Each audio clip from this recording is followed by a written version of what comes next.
My name is Nigel Stinson, and on campus I am a foundations director, I'm the president of SAE, and I'm a member of Chamber Singers. How did you get involved with those activities? So with foundations, my leaders actually encouraged me to apply, so that's how I got involved with that. With Chamber Singers, I was in choir in high school, so I was like, I want to do that here, so right. I auditioned, and that's how I got into that. And president of SAE, elections, that's how that happened, I guess. What is your vision for what you lead? Really just to try to leave the position in a better place than I left it in, so that when I leave, people don't have to go through the same things that I went through, and hopefully that someone can pick something up and be like, oh wow, this is so easy because of the people that have come before me, and to just set a good example of what I think a leader should look like. How do you balance schoolwork and your responsibilities? It's most definitely been trial and error, just trying things out and seeing if it works. And I have a crazy planner, that has to be a thing just to juggle everything, and just making sure that I take time for myself also, because it's a lot going on even on top of classes. So yeah, that's not a really good example of how to plan properly, but just figuring things out. How do you feel about being a leader and seeing that impact you make on other people? I don't know, it's kind of not an internal thing. I really, for the most part, I feel the best, like I said, when someone takes something over and I see them succeeding in it, and knowing that I maybe just had a hand in that. So when I pass president down onto someone, just seeing them hopefully thrive and do well, that's going to mean so much to me. And just as a foundations director, seeing the foundations leaders have their groups and be doing so well with their students, it's I love that so much. It's pretty awesome. What is some advice you would give to other people who are leaders and maybe not doing it to their fullest ability, or trying to figure out how they need to be the best leader? What's some good advice you have for people like that? So I think a thing that I live by is always try to act how you would want someone to reciprocate. So if I'm doing something, would this also be an action that I would want someone to do and treat me that way? And if it's not, then that's not how I would handle a situation or something like that. So just doing that, and just being conscious that people are all literally always watching you, just to know that you have at least 5 people who are looking up to you, even if you don't know it, at all times. So just trying to be a good person for other people. Good. So lead by role model. Yeah. Basically. Okay. What does being a leader at Millsaps mean to you? Well, Millsaps means a ton to me. It's been a place where I have been able to grow so much. The things that I'm doing now, I never would have imagined being involved in, and being in an interview with someone who's considering you a good leader, that's not a thing that I would have ever thought about. So giving me those experiences has been absolutely amazing, and I know that's something that I'll never forget ever. So that's pretty cool. What is your specific definition of happiness? So I think my definition of happiness would be just being completely content with everything that's going on. Even if it's something that's completely out of your control, even if it's a pretty crappy situation, just knowing that maybe it's out of your hands and there's nothing you can do about that, but just being super content with where you are in life, I think that's happiness.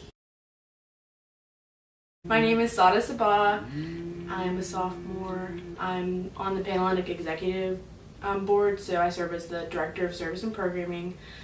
I am an RA this year for John Hall. I am a foundations leader. I am the song leader of Kappa Delta, which I love because I think it's so funny that that's a position. And I'm a presidential ambassador, so I give tours, reach out to prospective students. So it's really funny. You usually don't hear of freshmen who are on Panhellenic Council. It's just not heard of, because why would they be? Yeah. I was watching the presidential election, and Will Takewell came up to me, and he just sat next to me. He literally opened his laptop and handed it to me, and he's like, fill this out. And I was like, okay. And I was like, I don't know what this is. And then I went in for the interview, and then I ended up getting it, and it was so crazy. I honestly didn't even know what it was. And I actually really enjoyed it. It kind of gave me my foundation for being a leader on campus. I like to work with women of all the sororities, and it made me realize how like Panhellenic I am versus just way my sorority. I kind of had this weird relationship with my admissions counselor where like I thought it was so cool that she reached out to me. So like I used to contact her all the time, be like, hey Lauren, like what's going on? And then literally right before school started, like a week before, she called me and said, hey, you should apply for this job. And I thought this was so cool because it's literally called presidential ambassador. So I was like, okay, I want to do that. And then I went in for the interview and I got it the second week of school, and they were like, that's so crazy because no one even looks for jobs the second week of school. And basically I do administrative work for the Office of Admissions and then give tours like every time I'm in there and stuff, and that's kind of crazy just because I had never thought that I would be put in that position immediately coming into it. Just as a freshman, I was giving tours and be like, hey, I'm a freshman. This is the bell tower.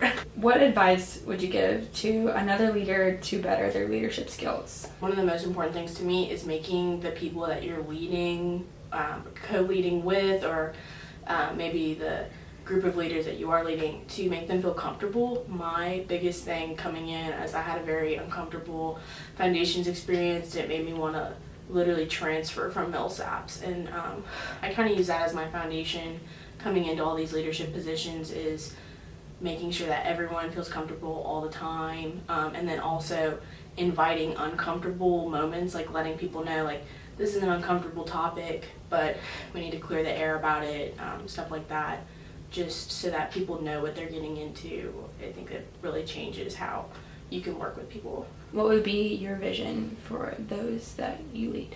I kind of want to be known as someone that people can always come to. It can literally be about a question about Millsaps, or it can be your deepest, darkest secrets. I want to be the kind of person that people remembered for her laugh, or seen smiling, leading around campus, making sure that people know that yeah, we're involved, yeah, we're busy, but we also need time to be happy. And I just kind of want to be known as like kind of that bubbly person that could do it all. How do you balance like schoolwork and like being a leader at the same time? I think the easiest thing to do in order to balance that is give yourself time every day just for yourself.